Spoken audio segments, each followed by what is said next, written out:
From the 4th of January 2020, some small changes are being introduced to the instructions and layout of the paper-based listening test. The paper-based test will now be divided into parts 1, 2, 3, 4. This is a new Ielts listening test format test. We will be removing the Part 1 example. We are also removing the page number references.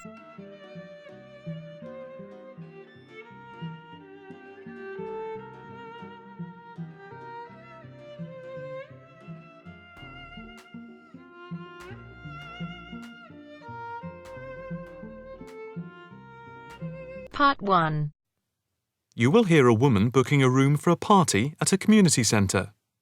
First, you have some time to look at questions 1 to 4. Listen carefully and answer questions 1 to 4. Hi, good morning. My name's Pete. How can I help you? Hi, my name's Maria Lincoln. I understand you hire out rooms in the community centre as venues for parties? Yes, we do. We've various sized accommodation. It depends on what you're looking for, really. We're looking to hold a party, a children's birthday party, and we need a room that will hold about 70 people, with space for a small disco area, games, dancing, and food. Well, we have a large room, and it would certainly hold at least 100 people comfortably. It's used a lot for parties and things like that. That sounds as if it might be suitable. I've tried various venues, and they're either booked up or they don't hold enough people. Can you tell me when you were thinking of holding the party? I know it's short notice, but we wanted to hold it Saturday week. That's September 15th. Let's have a look. Yes, you're in luck. The Mandela suite is free then. I'll just write that down. Mandela.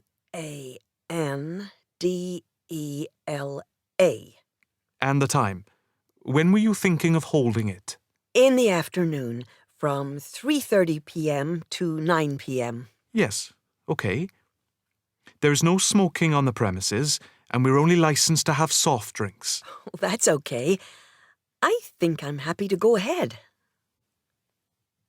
Before you hear the rest of the conversation, you have some time to look at questions 5 to 10.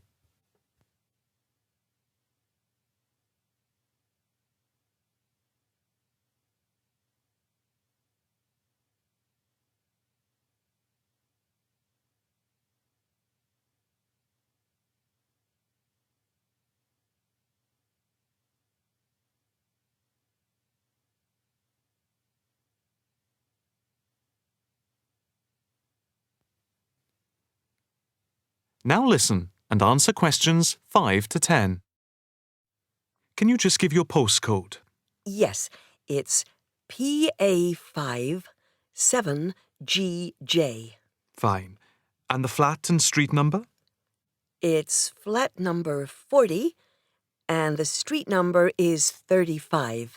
Okay, so that's flat 40, 35 Beaches Street. Yes, that's right. And a contact number?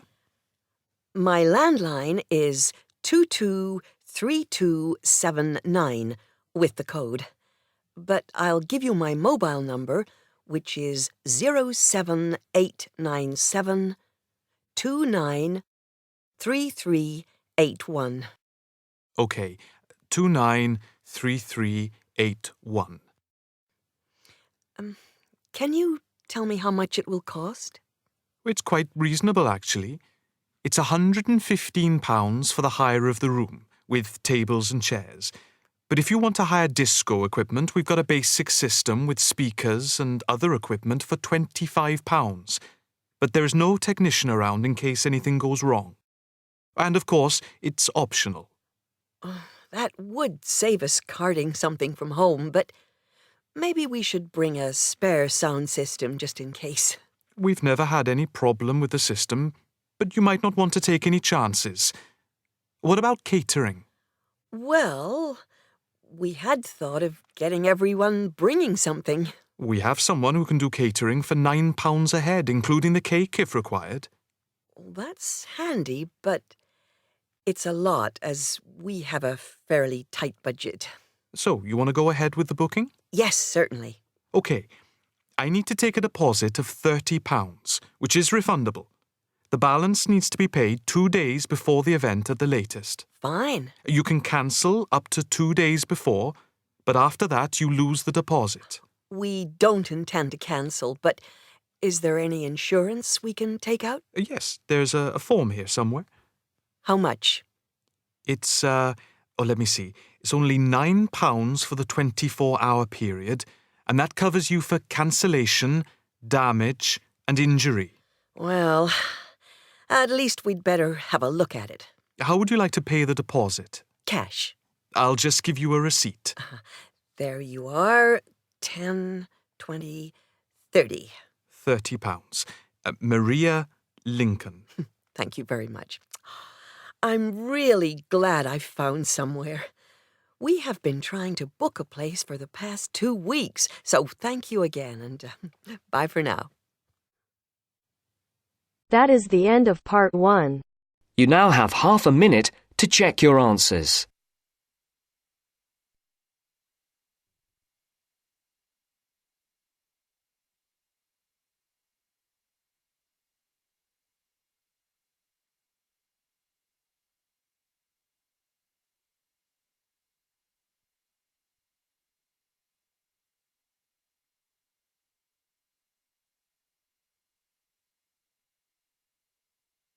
Now turns to part 2. Part 2. You will hear a guide giving instructions to a group of international students in Canada preparing for a whale-watching trip. Before you hear the talk, you have some time to look at questions 11 to 16.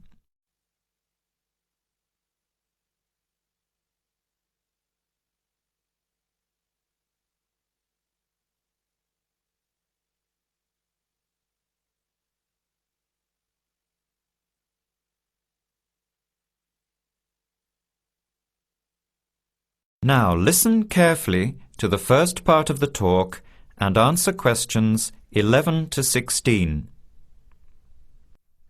Hello, everyone.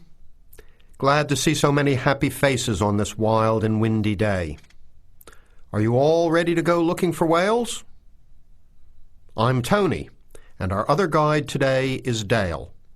We'll be using these 2 rubber boats you see here, and our trip today will take 3 hours.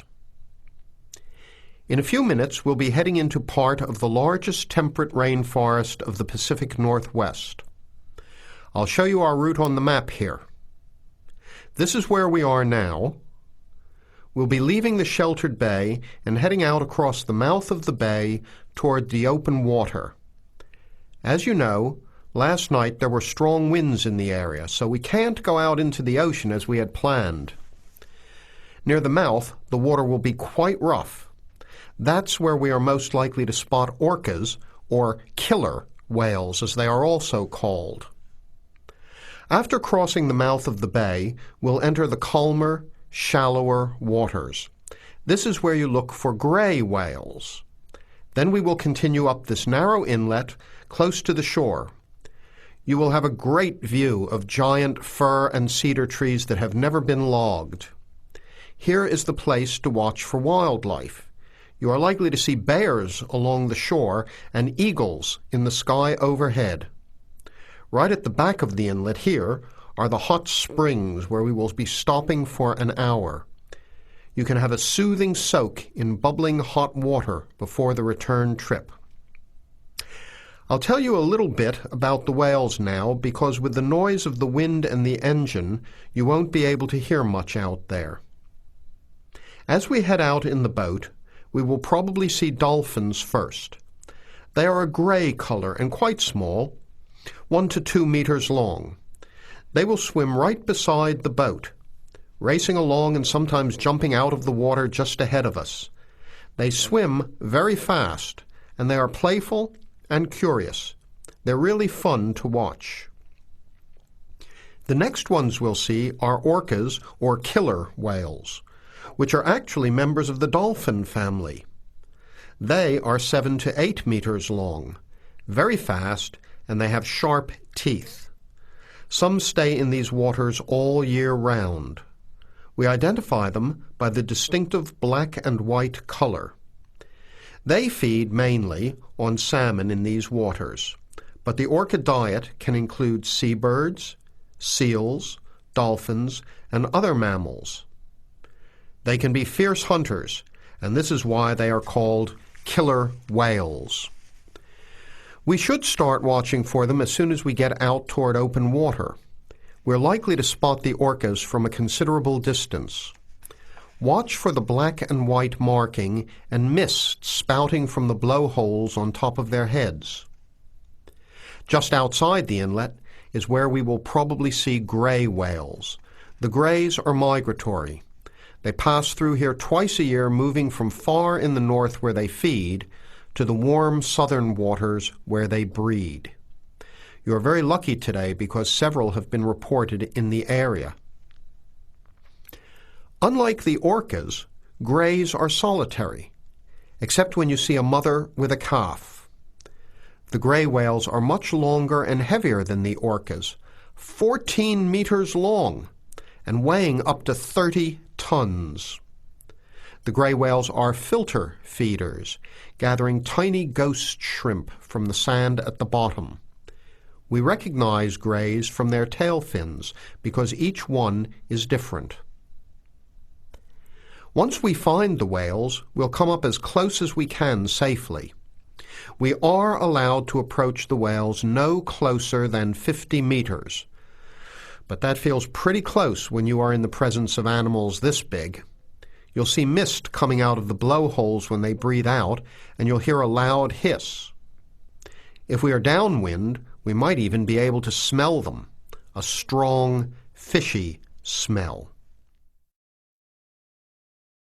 Before the talk continues, you have some time to look at questions 17 to 20.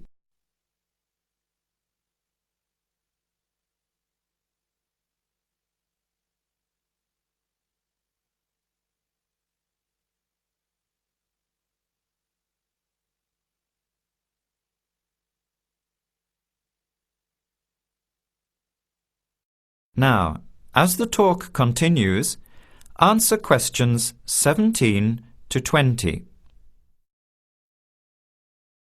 Now, for just a few words of caution. It will be quite bouncy out there, especially in the front of the boat. If you want a smoother ride, stay in the middle of the boat, close to the engine.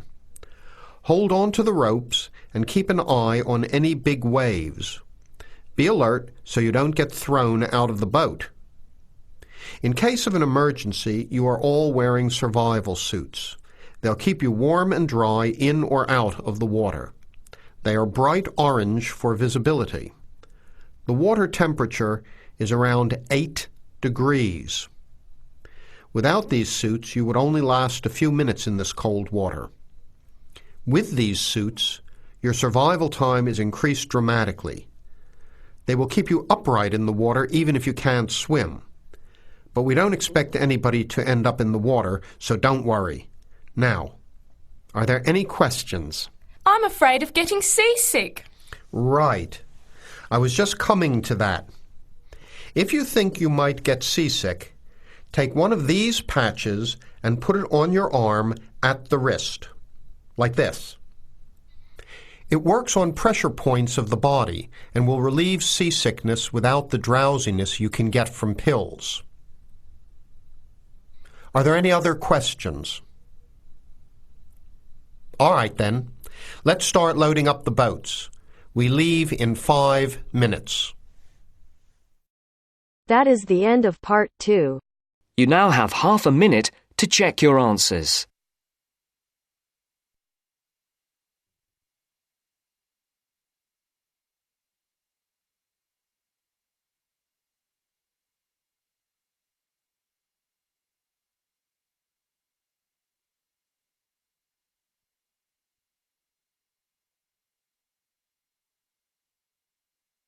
Now turns to part 3. Part 3.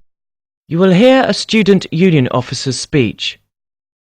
First, you have some time to look at questions 21 to 25.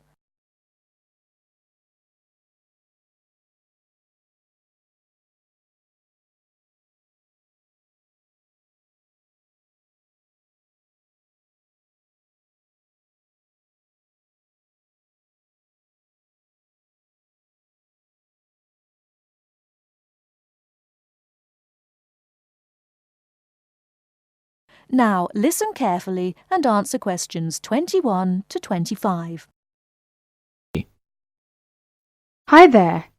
May I wish you a very warm welcome to Ealing College, and more especially to the Student Union. The Student Union is run by 4 sabbatical officers, of which I am one. As the President, I am charged with the overall day-to-day running of the Union itself, according to established policies within the Constitution.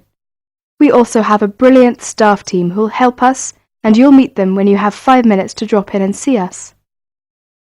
The last year has seen the Student Union grow from incorporating a bar and a few offices with a small shop into being a thriving concern, which controls, to its credit, 2 bars, a cafe bar or restaurant, a shop, a comprehensive welfare department, and numerous offices. All this has been achieved by sheer hard work and dedication on the part of last year's sabbatical team and staff, who overcame many obstacles and teething problems, but won through in the end. This year, our aims as a team will be to consolidate on what has already been achieved, and to secure the future of the Union. With the new post of Vice President, Social and Communications, our main emphasis will be on communications within the college, which has always proved a problem in the past, but one which we hope to improve upon this year. One way will be the regular publication of a Student Union magazine, so all you budding journalists, come on down. Before you hear the rest of the talk, you have some time to look at questions 26 to 30.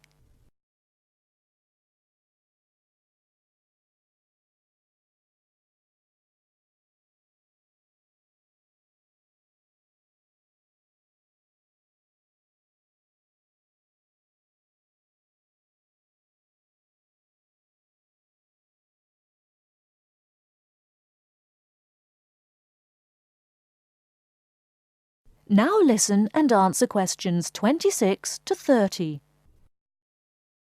We are very aware that a lot of you have never had any contact with student unions before, and don't know what they are or what they can do for you. So basically, here's a quick rundown. If you have any problems at all, either when you start college or throughout your time here, don't hesitate to drop in the SU office in the North Building and see Pat, our office assistant. She will be able to help you with most of your day-to-day general inquiries, or if she can't, she will direct you to one of our staff who can. Myself and the other 3 vice presidents are here every day, and if you need to see us, just fix a time with Pat, and we'll be only too happy to help you. By the way, queries or problems can range from a late grant check, finding a place to live and academic matters, right through to the best places to eat, directions to the bar, or somebody blocking you in the car park. We'll give anything our best shot. Please remember, while you're at Ealing, that going to college is not just about education. Make sure you enjoy yourself as well, because believe me, time will fly once you're here. Ealing is a really good place to live, as there is lots to see and do. And don't forget, the metropolis of central London is only 20 minutes away by tube. Finally, the Student Union is an organisation run by students for students. So if there is anything you don't agree with, or you have any new ideas, please come along to the Union General Meetings and don't be afraid to speak up. Or you could give up a little of your time and stand for the Executive Committee, which is made up of students who help us out with lots of interesting things. I would like to take this opportunity to thank all the sabbaticals of the last 2 years who have worked so hard. My very special thanks goes to Winston, Martin and Peter and all the staff who not only did a great job, but have been my good friends as well. Lots of luck and success for your year at Ealing. Work hard, but play hard as well. That is the end of part 3. You now have half a minute to check your answers.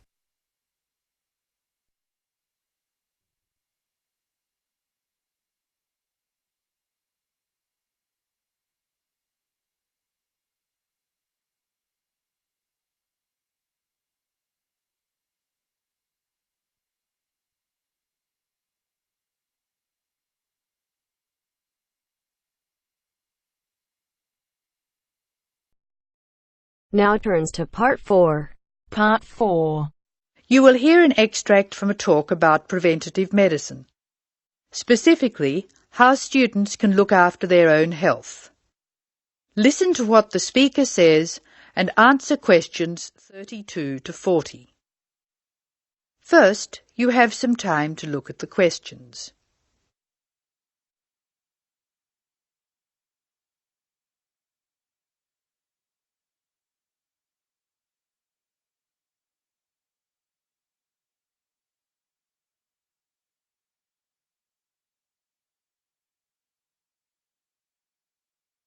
Now listen carefully and answer questions 36. Good morning. I'm Dr. Pat Parker, and I'm here to talk to you about preventative medicine in its widest and most personal aspects. In other words, I'm here to tell you how the patient should wrest control of their health away from the practitioners of medicine and take charge of their own medical destiny. I want to talk about staying out of the hands of the doctor. When the patient takes responsibility for her or his own health, and let's decide the patient is male for now, men are in fact more at risk than women anyway, when the patient takes over his own health regime, he must decide what he wants to do. The first thing, of course, is to give up the demon nicotine. Smoking is the worst threat to health, and it's self-inflicted damage. I have colleagues who are reluctant to treat smokers. If you want to stay well, stay off tobacco and smoking in all its manifestations. Our department has recently completed a survey of men's health. We looked at men in different age groups and occupations, and we came up with a disturbing insight. Young men, particularly working-class men, are at considerable risk of premature death because of their lifestyle. As a group, they have high risk factors. They drink too much alcohol, they smoke more heavily than any other group, their diet is frequently heavy in saturated fats, and they don't get enough exercise. We then did a smaller survey in which we looked at environmental factors which affect health. I had privately expected to find air or water pollution to be the biggest hazards, and they must not be ignored. However, the effects of the sun emerged as a threat which people simply do not take sufficiently seriously. Please remember that too much sunlight can cause permanent damage. Given this information, and the self-destructive things which people, particularly young men, are doing to themselves, one could be excused for feeling very depressed. However, I believe that a well-funded education campaign will help us improve public health standards and will be particularly valuable for young men. I'm an optimist. I see things improving, but only if we work very hard. In the second part of the talk, I want to consider different things that you as students can do to improve your fitness.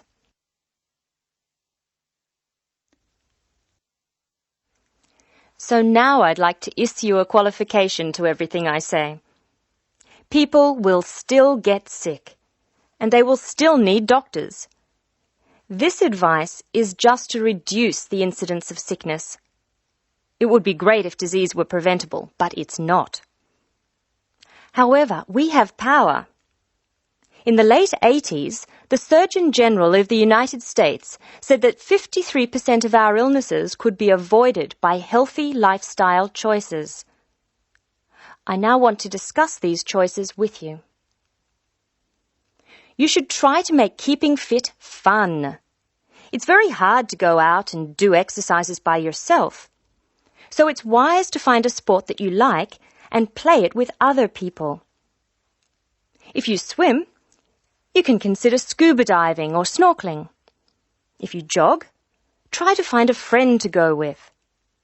If you walk, choose pretty places to walk or have a reason for walking. Your exercise regime should be a pleasure, not a penance. The university is an excellent place to find other people who share sporting interests with you, and there are many sports teams you can join. This, unfortunately, raises the issue of sports injuries, and different sports have characteristic injuries.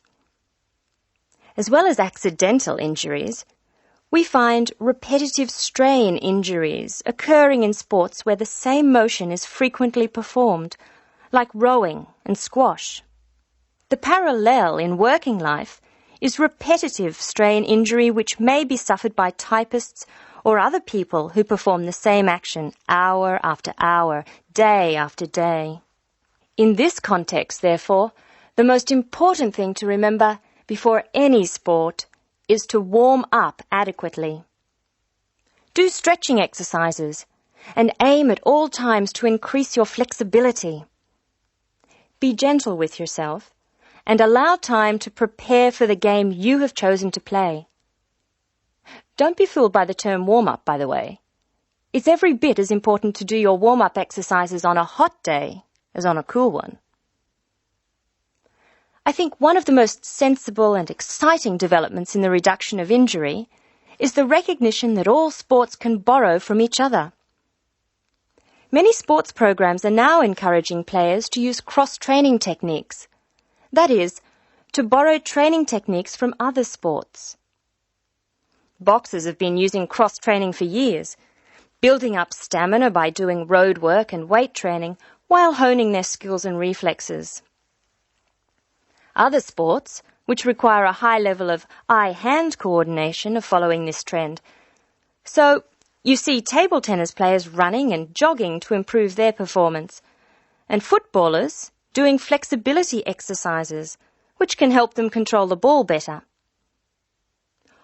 All of these results are good, but the general sense of well-being is best, and is accessible to us all, from trained athletes to people who will never run 100 metres in less than 15 seconds. Good health is not only for those who will achieve athletic greatness. That is the end of part 4. You now have half a minute to check your answers.